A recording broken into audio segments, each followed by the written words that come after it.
지금 우리는 첫 시간에 우리 수업에 대한 짤막한 내용과 그리고 현대문법에 지금 수업 들어가기 전에 현대문법부터 출발하되 이제 기본 개념들을 설명하고 있습니다. 그래서 먼저 음운과 음운이 모여 음절을, 음절이 모여 형태소를 이루고 여기까지 형태소라는 것이 실질적인 뜻을 가진 부분과 문법적인 역할을 하는 부분이 있다라는 말까지 했고, 문법적인 역할을 하는 부분은 세 개 있다. 그 세 개가 뭐다? 조사, 어미, 접사라는 말을 했습니다.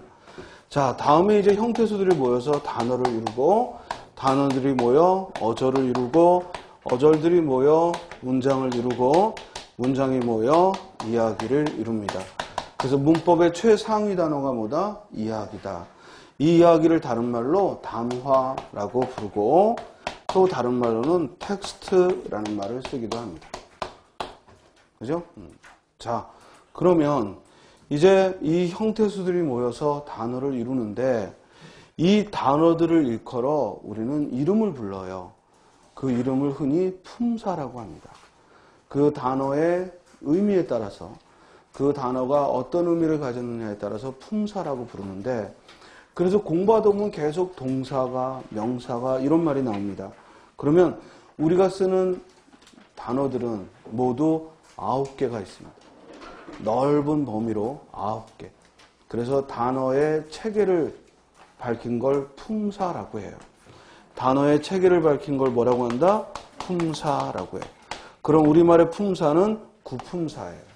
9개가 있습니다.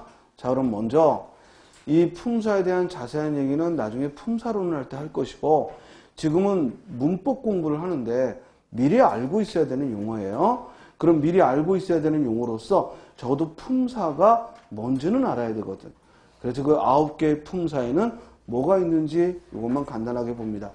먼저 어떤 단어가 사물의 이름을 말한다 하면, 이름을 말하니까 이름 명자를 써서 뭐라고 해요? 명사라고 불러요. 그리고 그 명사를 대신하는 그것, 이것, 저것. 영어에서는 대명사의 용법이 매우 활발해요. 그런데 우리말에서는 대명사는 이것, 그것, 저것, 이, 그이, 저이, 사람이나 사물을 명사를 대신하는 거기 때문에 지극히 용법이 한정적인 용법으로만 쓰여요. 이해돼요? 그래서 명사를 대신하는 걸 뭐라고 부른다? 대명사라고 불러요. 그리고 우리가 단어 중에는 하나, 둘, 셋, 넷, 첫째, 둘째, 셋째 이런 걸 뭐라고 해요? 수사라고 해요. 자꾸만 떠올려 봐요. 이런 걸 내가 뭐라고 했나. 그죠? 수사라고 불러요. 자, 주로 이 명사, 대명사, 수사를 합쳐서 체언이라는 말을 써요. 그래서 체언이라는 말은 문법 공부에서 매우 중요하게 자주 나올 겁니다.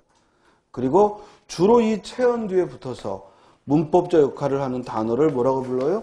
조사라고 불러요.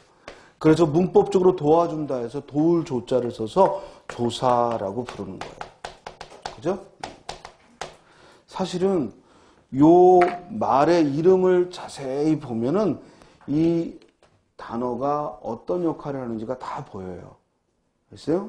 그래서 조사는 도와주는 거예요. 뭘 도와줘요? 문법적 역할을 도와주는데 주로 어떤 단어를 도와줘요? 체언을 도와줘요. 이해됐어요? 그래서 얘가 목적어인지 주어인지 이걸 도와주는 역할을 해요. 자, 다음. 이제 이와 같은 체언과 조사를, 그래서 4개의 품사를 이제 확인해 봤고, 그 다음 동작을 말하는 단어는 뭐라고 불러요? 동사. 성질 형태를 말하는 단어는 뭐라고 불러요? 형용사라고 불러요. 자, 영어 문법에서 동사라고 말하는 것과 우리말에서 동사라고 말하는 건 거의 비중이 같아요. 그래, 똑같이 중요해요. 문장적으로. 그런데 형용사라는 표현은 우리말과 영어 문법이 굉장히 달라요. 영어에서의 형용사는 대부분 수식하는 역할을 해요. 근데 우리말에서의 형용사는 대부분 서술어 역할을 해요. 이해돼요? 그래서 형용사라는 것은 성질, 상태를 말해주는 단어인데요. 방금 제가 서술이란 말을 썼죠. 문장에서 가장 중요한 건 주어와 서술어인데 주어를 주로 이루는 게 체언이라면 이 서술을 주로 이루는 게 뭐야? 동사와 형용사예요. 그런데 아까도 공부했지만 이 동사, 형용사는 어간과 어미로 이루어져 있어서 즉 형태가 바뀌기 때문에 우리가 이 둘을 용언이라는 말로 써요. 그래서 체언과 용언이라는 말은 문법 공부할 때 계속 등장할 거예요.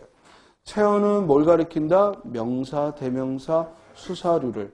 용언은 뭘 가리킨다? 동사와 형용사를 가리켜요.